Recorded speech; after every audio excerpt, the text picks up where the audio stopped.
সম্মানিত মুহতারাম হাজিরিন, আজকের এই পবিত্র ও শুভ আনন্দময় সকালে সুবিশাল পবিত্র ঈদগাহ ময়দানে উপস্থিত আমার সম্মানিত মুসল্লিনে কেরাম, আমার স্নেহের ছোট ছোট সুনামণিরা, ভূমিকা অবলম্বনকারী আমার প্রাণ প্রিয় কলিজার টুকরা তরুণ প্রজন্ম, বিশেষ করে আমার সামনে মুরব্বিনে ইজাম উপস্থিত সকলকেই জানাই অনেক অনেক আন্তরিক শুভেচ্ছা, ভালোবাসা, অভিনন্দন।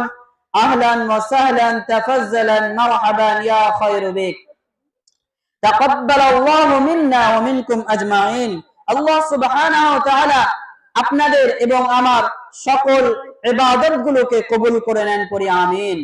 সম্মানিত মুহতারাম হাজিরিন, আজকের এই সুবিশাল পবিত্র ঈদগাহ ময়দানে আমরা একত্রিত হয়েছি, আর এটাই প্রমাণ করে যে আমরা সমস্ত মুসলমান, আমরা সমস্ত মুসল্লিনে কিরাম এক ভ্রাতৃত্বের বন্ধনে আবদ্ধ, এক ইমানের বন্ধনে আবদ্ধ।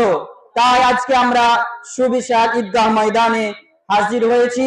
সম্মানিত মুহতারাম হাজিরিন, আল্লাহ সুবহানাহু ওয়া তাআলা আমাদেরকে ইসলাম নামক পূর্ণাঙ্গ জীবন ব্যবস্থা দিয়েছেন, আর আমরা দিবাগত প্রায় 30টি রমাদান, এই পবিত্র মাহে রমাদানুল কারীমের সিয়াম সাধনা করার পর আজকে একটি আনন্দময় দিন আমরা পেয়েছি আল্লাহর তরফ থেকে উপহার স্বরূপ।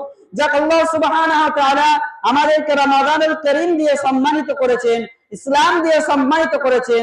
আলহামদুলিল্লাহ আলা নি'মাতিল ইসলাম ওয়া আলহামদুলিল্লাহ আলা নি'মাতি রমাদান।